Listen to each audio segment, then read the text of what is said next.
Hola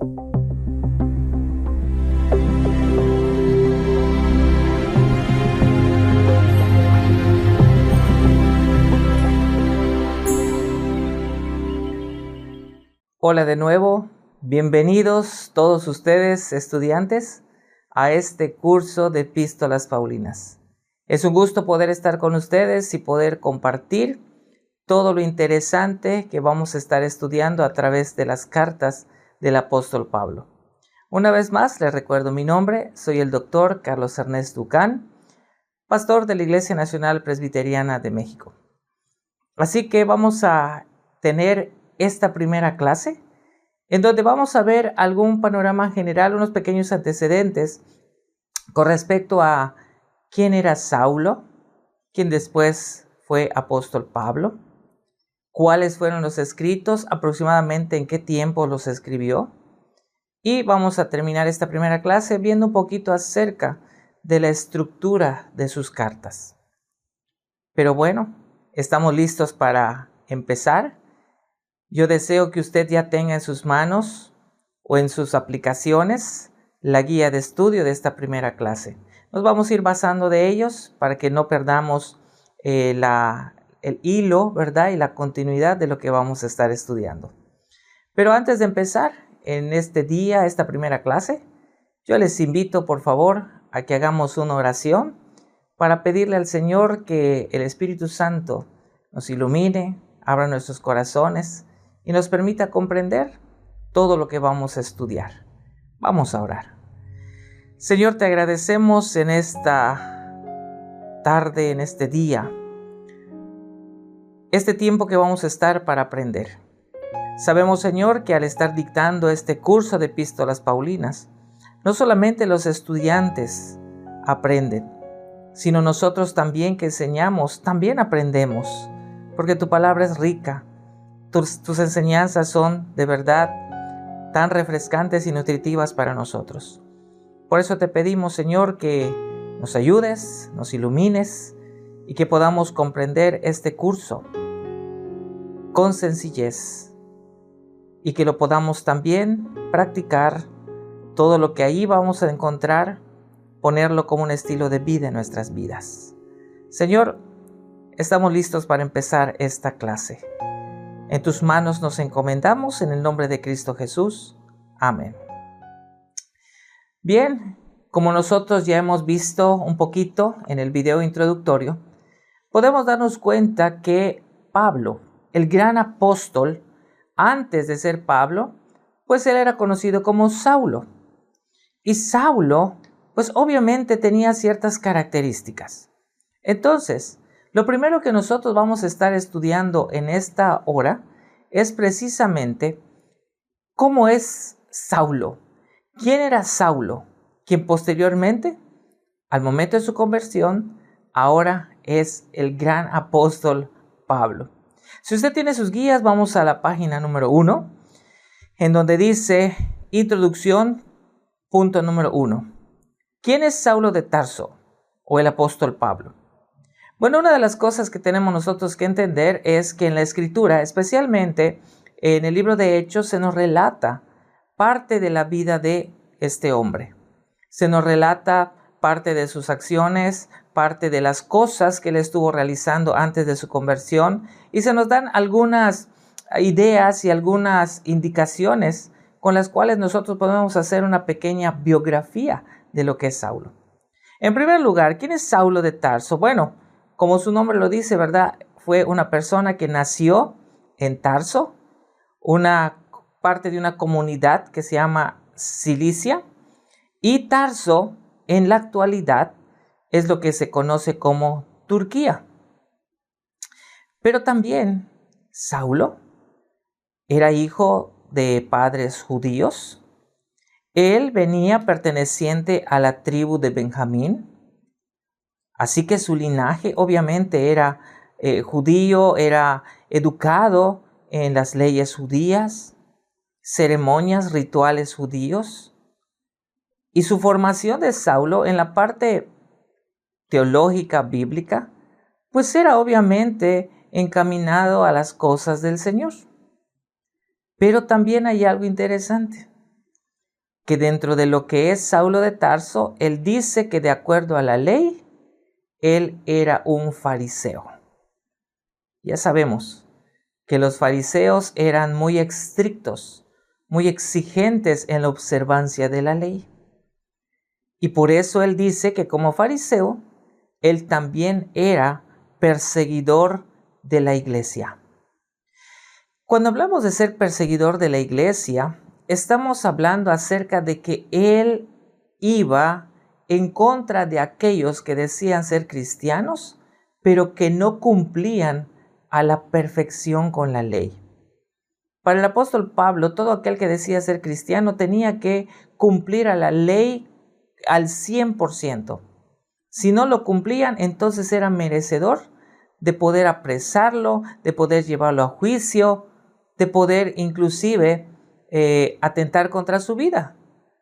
Recordemos que Saulo estuvo presente, estuvo asintiendo la muerte de Esteban. Y podemos entender que Saulo, en su formación teológica, estuvo bien educado, bien enseñado. Él tuvo su formación teológica bajo los pies de Gamaliel. Pero volvemos al mismo punto. Él dice, soy fariseo, soy perseguidor de la iglesia. Cuando dice perseguidor de la iglesia, no estamos refiriéndonos tampoco a que él perseguía a un grupo de un edificio, sino en el entendimiento bíblico, la iglesia son todos aquellos que han nacido de nuevo. Son todos aquellos que han sido redimidos por Cristo. Entonces, Saulo perseguía a aquellos que han dicho que son seguidores de Cristo, pero que no cumplían con la ley. Pablo en este momento estaba viendo más la ley que lo que Jesús mismo enseñó, que era la gracia. Él no estaba actuando por gracia. Él estaba de manera intachable o irreprensible, buscando esa fidelidad de la ley. Por eso, Pablo también se consideraba intachable de acuerdo a la justicia de la ley. O sea, él se creía como lo máximo. Yo cumplo con la ley y como yo cumplo con la ley, quiero que todos los demás hagan lo mismo. ¿Dónde podemos ver estas características del apóstol Pablo? Bueno, en la misma carta que él escribe a los filipenses, en el capítulo 3, versículos 5 y 6, él dice lo siguiente, y se los voy a leer en la versión Reina Valera 60. Filipenses 3, 5 y 6 dice, circuncidado al 8º día, del linaje de Israel, de la tribu de Benjamín, hebreo de hebreos, en cuanto a la ley fariseo, en cuanto a celo, perseguidor de la iglesia, en cuanto a la justicia que es en la ley, irreprensible. Aunque después Saulo, ¿verdad? El apóstol Pablo en este entonces sigue diciendo que muchas cosas que él consideraba como ganancia, ahora ya no las tiene. Pero él dice que todo lo que él consideraba como algo bueno, como algo preciado, como el oro más valioso, él lo ha tenido por pérdida, porque encontró verdaderamente lo que sí era valioso, el amor de Cristo. Es por esa razón que también vemos en el libro de los Hechos, en el capítulo 26, versículos 4 y 5, lo que él también expresa. Y él aquí está hablando acerca de su vida de joven. Repito, Hechos 26, 4 y 5, está ya en sus guías. Dice, los cuales también saben que yo desde el principio, si quieren testificarlo, conforme a la más rigurosa secta de nuestra religión, viví fariseo. Pero el versículo 4 dice, mi vida pues desde mi juventud, la cual desde el principio pasé en mi nación, en Jerusalén, la conocen todos los judíos.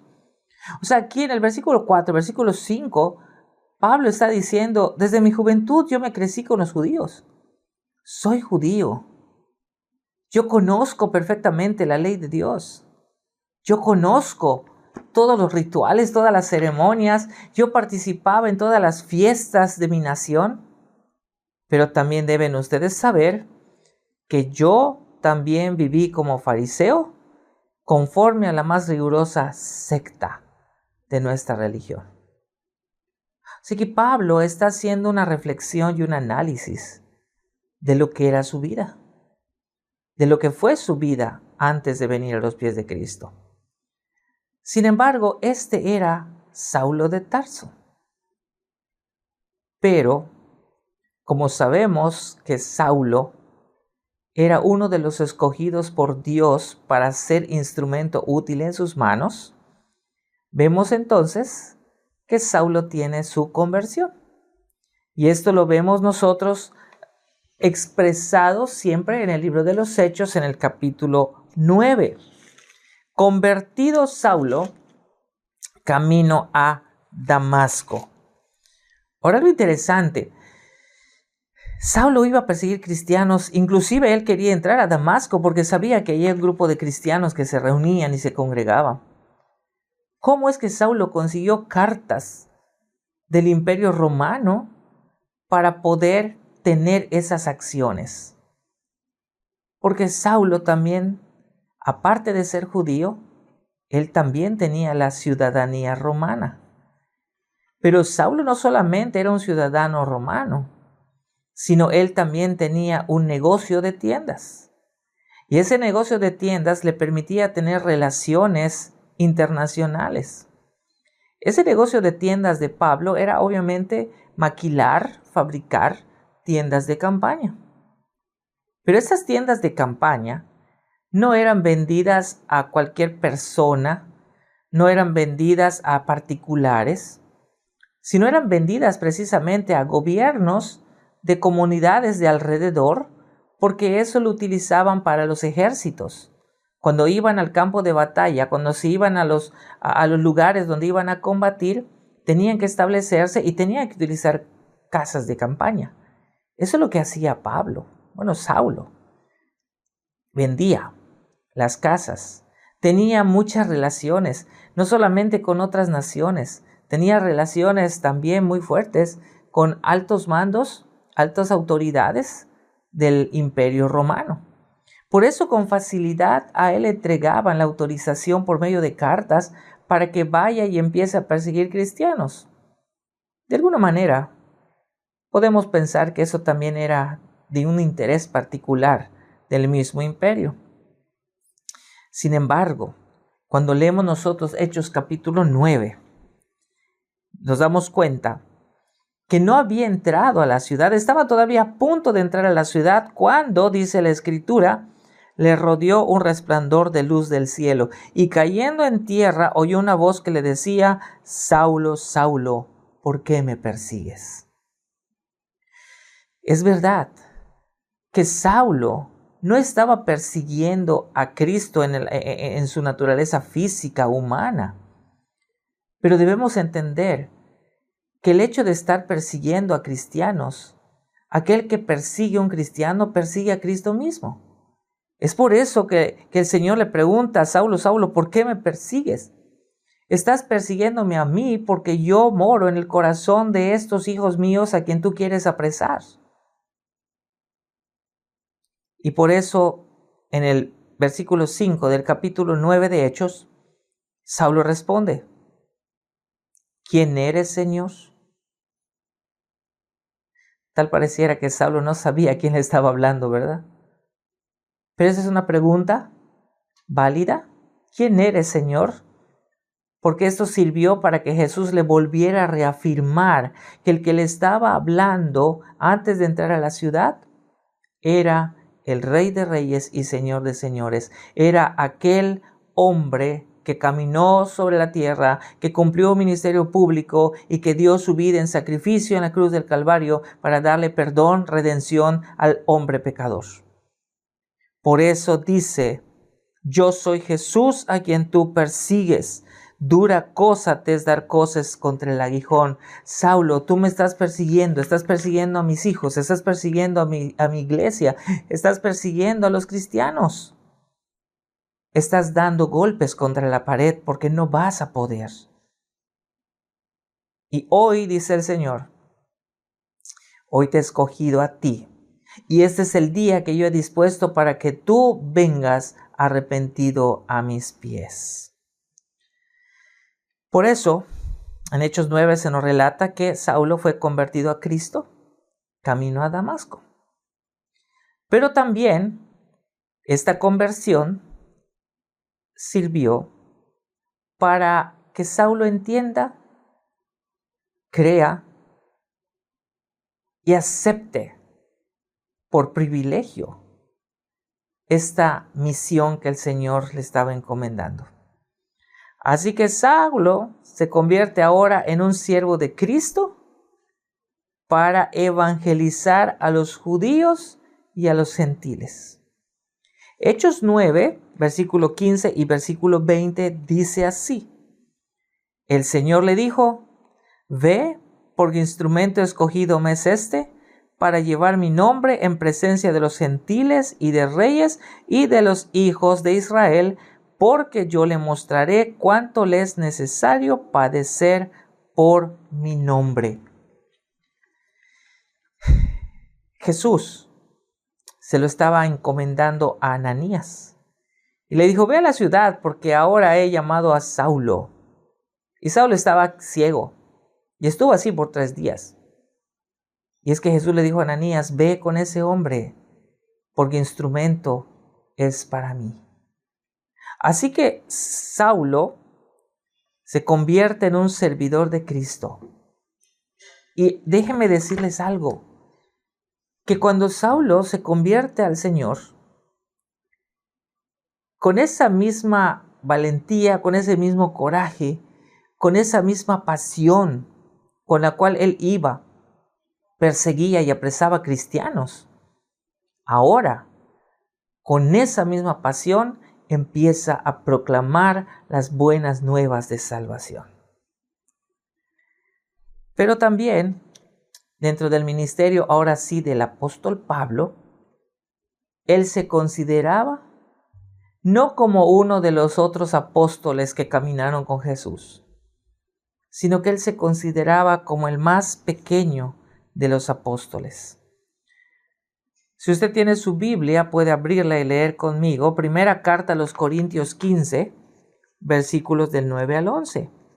Primera carta de los Corintios a los Corintios 15, del 9 al 11. Dice: porque yo soy el más pequeño de los apóstoles, que no soy digno de ser llamado apóstol porque perseguí a la iglesia de Dios. Pero por la gracia de Dios soy lo que soy, y su gracia no ha sido en vano para conmigo. Antes he trabajado más que todos ellos, pero no yo, sino la gracia de Dios conmigo. Porque o sea yo o sean ellos, así predicamos y así habéis creído. Es impresionante que cuando el Señor transforma la vida de las personas tienen un cambio impresionante, pero ese cambio no lo hacen por sí solas. Ese cambio es obra del Espíritu Santo. ¿Qué es lo que podemos aprender en esta parte, en esta primera parte, donde vemos su pequeña biografía de Saulo, de quién era antes y quién es ahora? Bueno, podemos aprender que no existe ningún corazón, por muy duro que sea, que no pueda ser quebrantado y que no pueda ser transformado por Cristo. Pero también podemos aprender que cuando Cristo nos da de su gracia, que cuando Cristo nos da de su perdón y nosotros experimentamos ese regalo maravilloso del Señor, entonces, como servidores, sentimos el deseo de dar a conocer el único evangelio que da salvación. Y al igual que el apóstol Pablo, porque él también dijo, ¿verdad? En muchas de sus enseñanzas, en sus cartas a iglesias, él decía: sed imitadores de mí como yo de Cristo. Pero él no estaba hablando acerca de que lo imiten en su carácter, en su temperamento, sino él estaba diciendo: imítenme a mí en esta pasión que yo tengo por proclamar la verdad. Así que ahora que estamos estudiando las epístolas paulinas, debemos retomar eso. Yo les invito a retomar eso.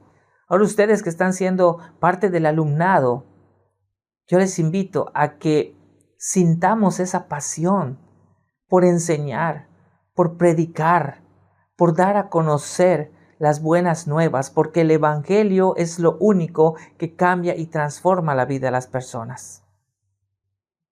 Pablo pasó de ser perseguidor a ser perseguido por predicar a Cristo. Pablo pasó de estar posiblemente en una situación menos complicada, quizá un poquito más cómoda, ¿verdad?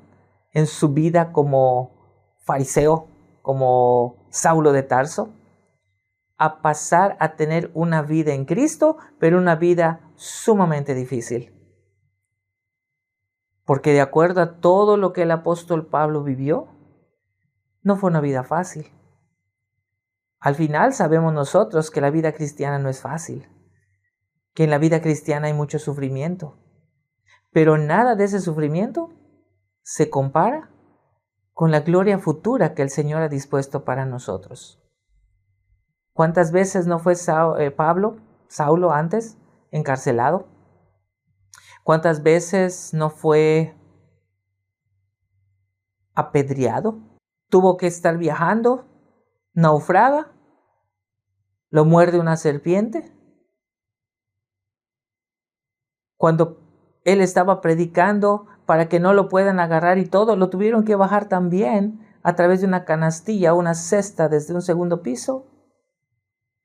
Entonces, el ministerio del apóstol Pablo fue impresionante.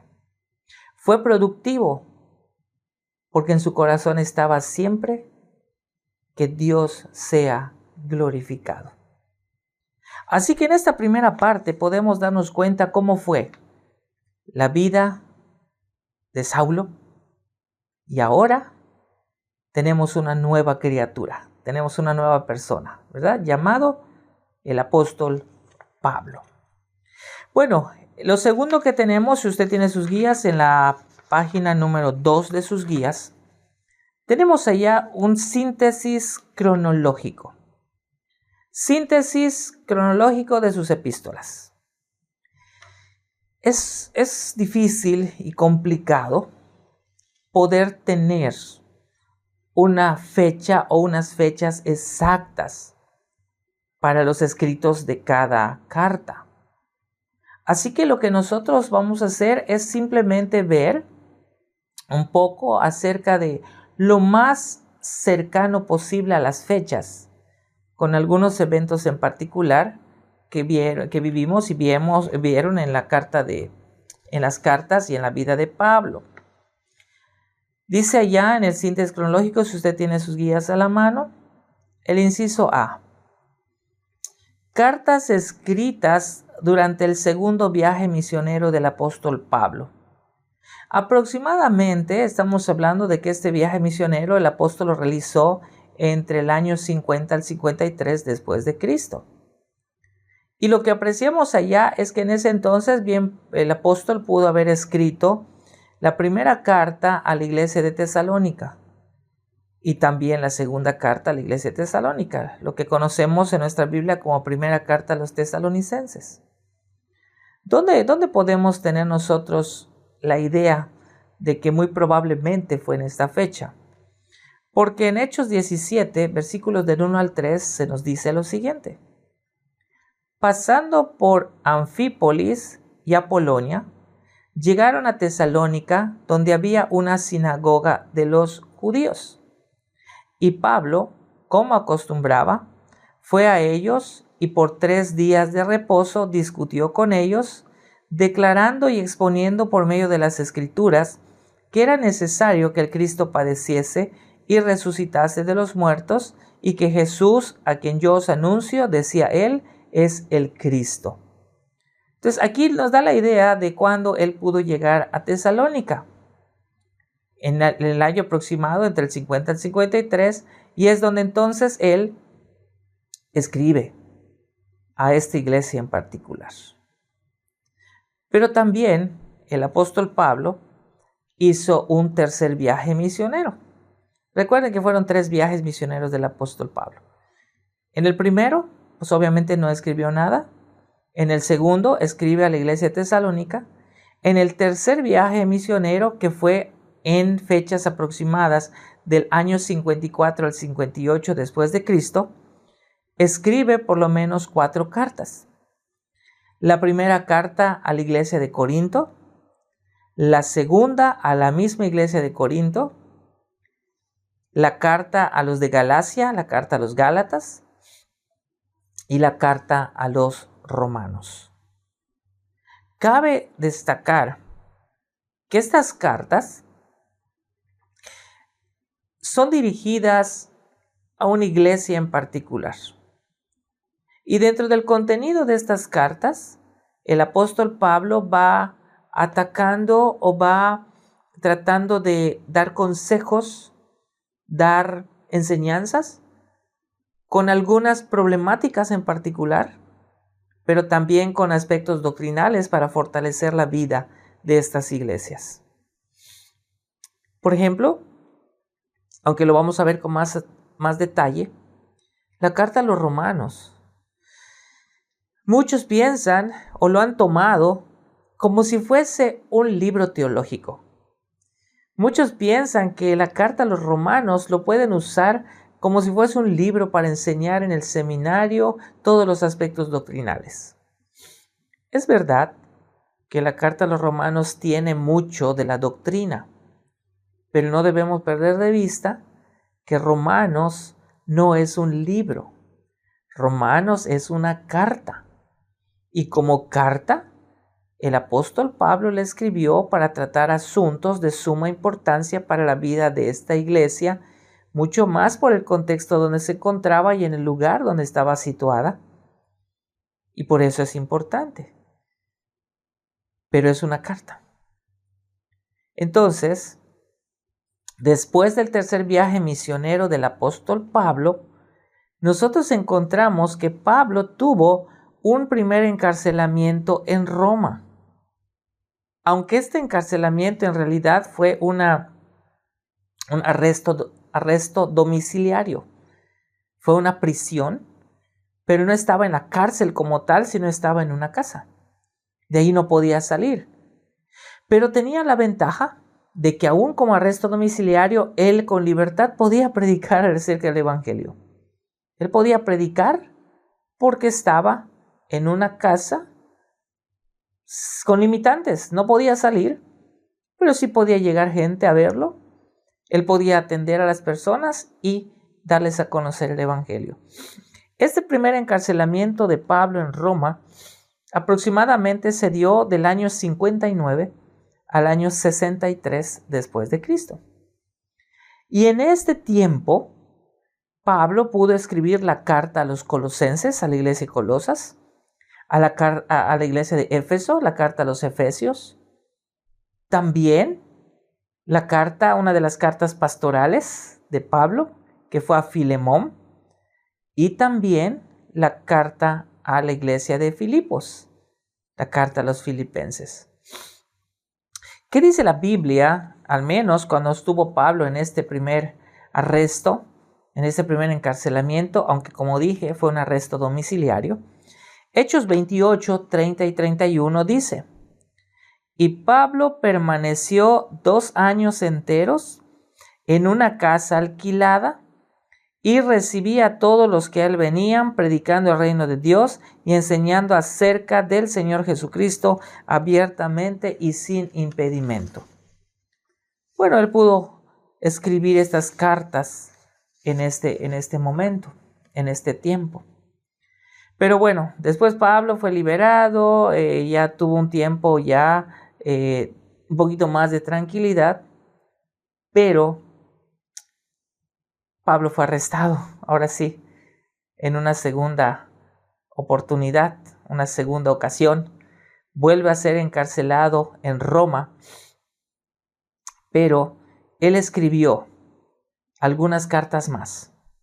Y estas cartas las escribió después de su liberación del primer encarcelamiento y durante su segundo encarcelamiento en Roma. Aproximadamente estamos hablando de los años 64 al 67 después de Cristo. En su guía, en la página 3, ahí están las 3 cartas que Pablo escribe en este periodo de tiempo, entre su liberación del primer encarcelamiento y durante su segundo encarcelamiento. Las cartas que escribe básicamente son cartas pastorales. La primera carta a Timoteo, la carta dirigida a Tito y la segunda carta dirigida a Timoteo. Es muy probable que Pablo fuera detenido en Troas y llevado nuevamente a Roma para ser encarcelado.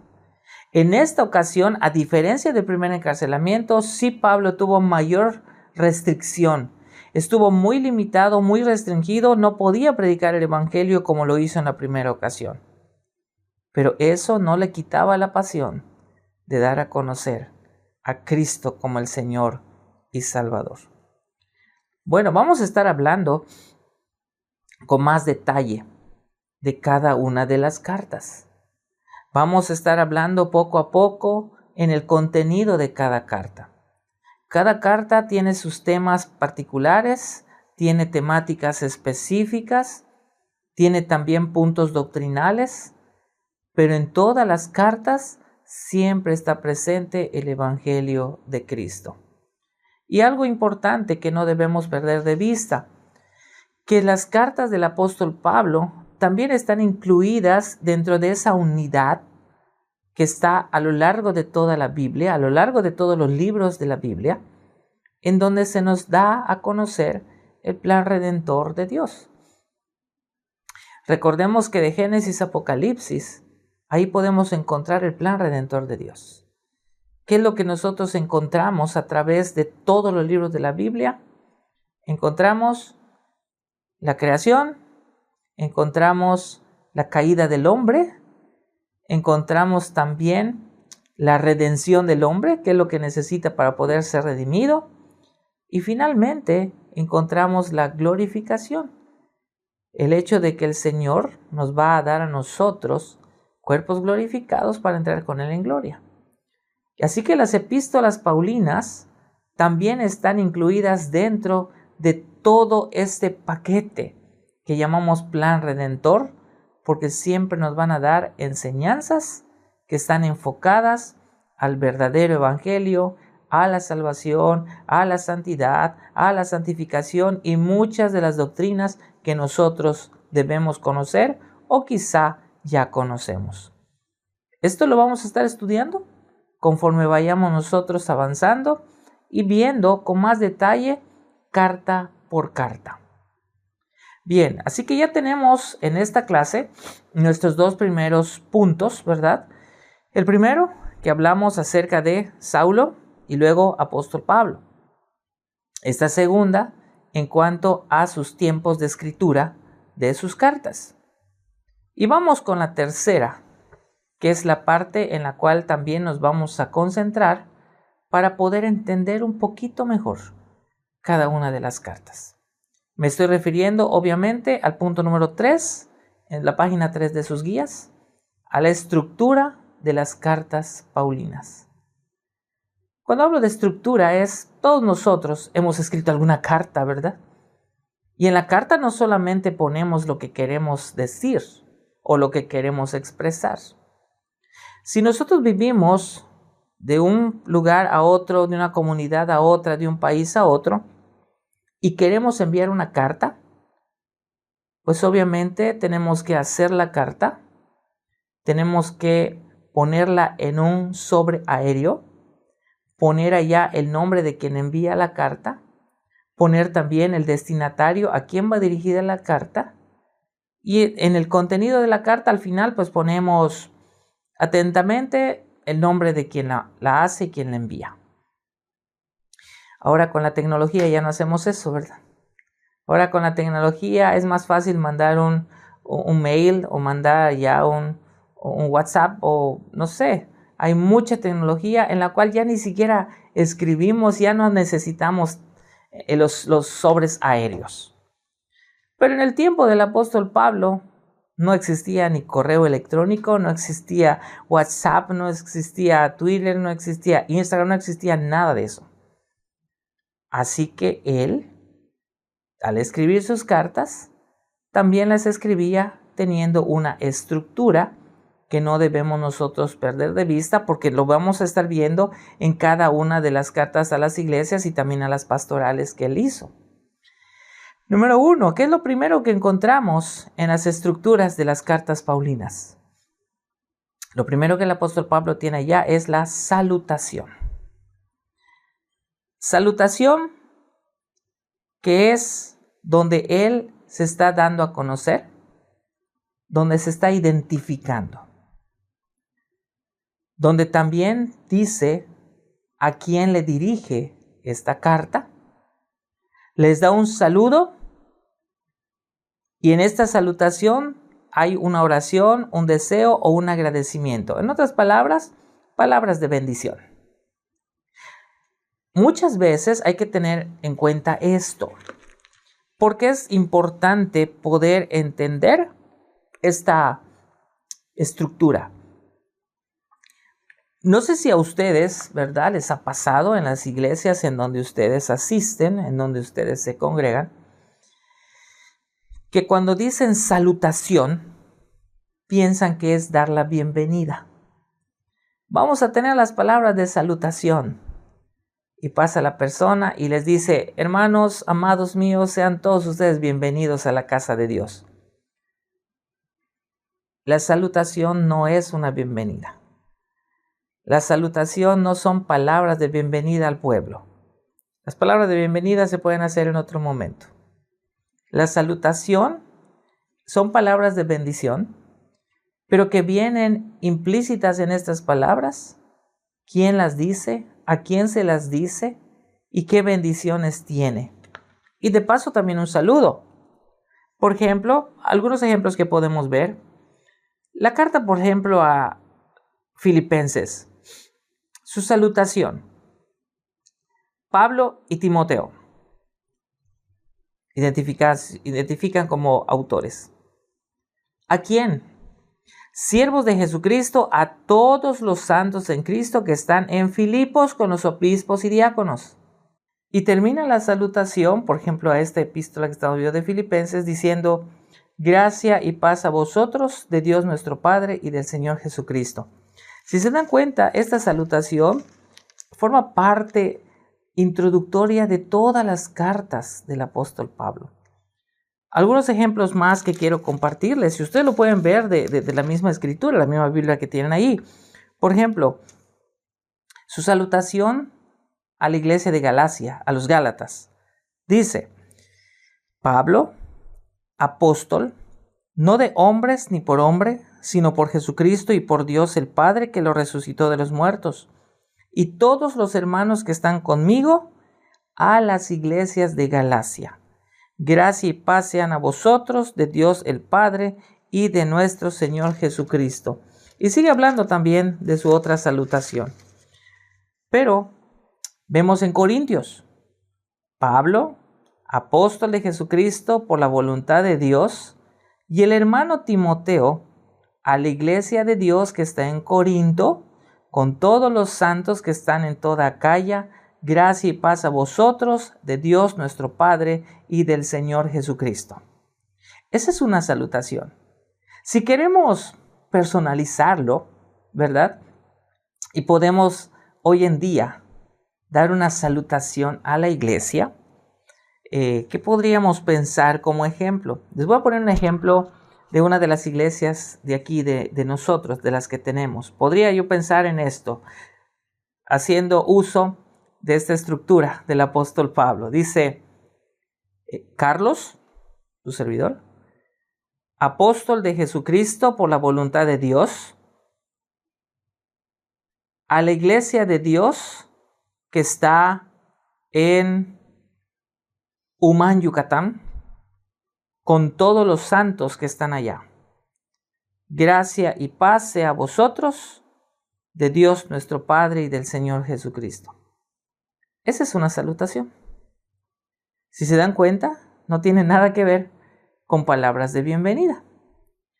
Un último ejemplo para nosotros, y esto lo podemos ver aquí, ahora sí, a una de las cartas pastorales. Por ejemplo, la salutación a Timoteo. En su segunda carta el apóstol Pablo dice: Pablo, apóstol de Jesucristo por la voluntad de Dios, según la promesa de la vida que es en Cristo Jesús, a Timoteo, amado hijo, gracia, misericordia y paz de Dios Padre y de Jesucristo nuestro Señor.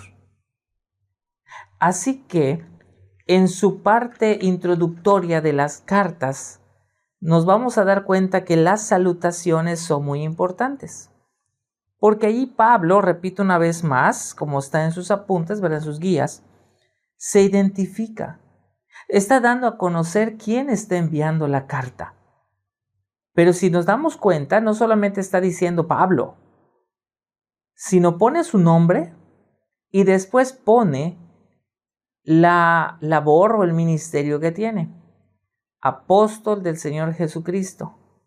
En algunas enfatiza, no por gracia, o sea, no porque yo quise ser apóstol, sino soy apóstol por gracia, no por mérito. Soy siervo del Señor porque Él me llamó. Y después dice hacia quién va dirigido, los destinatarios. A las iglesias de Galacia, a la iglesia de Tesalónica, a la iglesia de Filipo, a la iglesia de Éfeso, ¿verdad? Y en las pastorales pues se dirige a Timoteo, a Tito, ¿sí? Entonces, esta salutación va acompañada con el saludo y al final con una palabra de bendición. Gracia y paz a vosotros. O deseo que el Señor les colme de bendiciones, ¿no? Es un ejemplo. Entonces, esta primera partecita es lo que forma parte de su encabezado, por decirlo de alguna manera, de la carta. Empieza con una salutación. Después, entonces empieza a desarrollar el apóstol Pablo todo el contenido de la carta. Todo lo que él va a decir, todo lo que él va a expresar. Si hay algún problema en alguna iglesia en donde él tenga que intervenir con consejos, con palabras o con maneras de cómo solucionarlas, todo esto va a estar incluido en el contenido de la carta. Por ejemplo, en la carta a los Romanos, cuando veamos a detalle esta carta, vamos a darnos cuenta que hay muchos aspectos doctrinales. Obviamente por el ambiente, por el contexto en el cual se estaba desarrollando la iglesia de Roma. Pero, aunque es mucho aspecto doctrinal, tiene enseñanzas que van a fortalecer la vida de esos cristianos que estaban ahí. Las situaciones de la iglesia de Roma no eran las mismas situaciones que la iglesia de Corinto. Los problemas son diferentes. Las circunstancias son diferentes. Y por eso el apóstol Pablo centra su atención en temas específicos para cada una de sus cartas. Y ese es el contenido de su carta. Al final, pues termina, ¿verdad?, la epístola con un saludo y obviamente con su despedida final. Si hablamos, por ejemplo, de la iglesia a Tesalónica, segunda carta a los tesalonicenses, por ejemplo, al final de la segunda carta, Pablo termina con una bendición. En 2 Tesalonicenses 3, 16 al 18 dice: Y el mismo Señor de paz os dé siempre paz en toda manera. El Señor sea con todos vosotros. La salutación es de mi propia mano, de Pablo, que es el signo en toda carta mía, así escribo. La gracia de nuestro Señor Jesucristo sea con todos vosotros. Amén. Siempre, al finalizar sus cartas del apóstol Pablo, terminando el saludo, terminando ya la despedida, siempre termina con un así sea, que es lo que significa la palabra amén. Entonces, Ya que tenemos este panorama general, podemos ahora sí concentrarnos a estudiar cada carta del apóstol Pablo con esos temas interesantes e importantes que le fue escrito a cada una de estas iglesias en particular, pero sin perder de vista todo lo que es la estructura de cada carta, sin perder de vista el por qué se escribió, sin perder de vista la pasión que tenía Pablo por escribir, pero ante todo, siempre consideraba el apóstol Pablo a estas iglesias como iglesias que están cimentadas y que están fundamentadas y fundadas en la roca, en la piedra angular, que es Jesucristo. Así que haciendo un repaso de lo que acabamos de ver en esta primera clase, recordemos quién era Saulo de Tarso, que después viene a ser el apóstol Pablo. Él cumplió perfectamente con todos los rituales y los requerimientos de la ley desde que era pequeño. Fue enseñado en los caminos del Señor, pero pues había dureza en su corazón porque estaba muy afianzado y muy aferrado a la ley. Pero Dios lo hizo una nueva criatura. Así como el Señor nos hizo a nosotros también una nueva criatura. Y nosotros hoy en día, y aunque ustedes están estudiando como alumnos, pero ustedes son siervos también del Señor. Y deben tener esa misma pasión y ese mismo deseo de poder compartir a todos los que estén a nuestro alrededor. No solamente a los amigos más cercanos, compartir en todo momento con nuestra vida de testimonio que Cristo es el Rey de Reyes y Señor de Señores. Y dicho sea de paso, también en nuestras iglesias se debe predicar el evangelio que Pablo predicaba también, el verdadero evangelio. ¿Por qué? Porque no todas las personas que asisten a la iglesia han nacido de nuevo. No todas las personas que asisten a la iglesia han hecho una entrega personal de su vida al Señor. Y por eso nosotros siempre insistimos en que este mensaje tiene que ser predicado en el púlpito con la iglesia presente, pero también tiene que ser predicado a las personas que no conocen a Cristo y que están viviendo en su vida de pecado. Vimos también, pues, un síntesis cronológico de las cartas paulinas. En las fechas aproximadas o las más cercanas de cuándo se escribieron y en qué tiempo. Segundo viaje misionero de Pablo, tercer viaje misionero del apóstol Pablo, durante su primer encarcelamiento en Roma, y las cartas que escribió después de ser liberado y durante su segundo encarcelamiento. Y lo tercero que vimos el día de hoy es la estructura de las cartas paulinas. Y eso es lo que vamos a estar estudiando. Cuando estemos viendo carta por carta, vamos a estar viendo también pequeños bosquejos para cada una de las cartas. Bosquejos que nos van a ayudar para tener un mejor entendimiento de cómo el apóstol está desarrollando su pensamiento. Bien, así que en esta primera clase yo espero que ustedes queden completamente entendidos, ¿verdad?, de lo que hemos visto. Aquí está todo lo que hemos dicho, está en sus guías, en estas primeras 3 páginas de sus guías. Y yo les pido, por favor, que para que ya empecemos a ver y estudiar cada una de las cartas, lean, ¿verdad?, antes de tomar la segunda clase, y es el segundo video de la clase, lean, por favor, la primera y la segunda carta a los tesalonicenses. Vamos a estar estudiando las cartas conforme lo tenemos aquí en la guía, no conforme lo tenemos en la Biblia, ¿verdad?, en el orden que está, porque pues en la Biblia las cartas del apóstol Pablo empiezan con Romanos, ¿verdad?, después de los Romanos, primera, segunda de Corintios, y así se va desarrollando. Pero por cuestiones de nuestro estudio de las epístolas, las vamos a estar estudiando conforme a lo que tienen ustedes en su guía. Así que les pido por favor que antes de tomar la segunda clase, estudien, lean primera carta y segunda carta a los tesalonicenses. Y con eso vamos a iniciar y adentrarnos a esta enseñanza maravillosa y en todo el contenido rico que va a edificar nuestras vidas a través de las cartas del apóstol Pablo. Una vez más, sean todos bienvenidos y esperamos contar con su presencia en la segunda clase.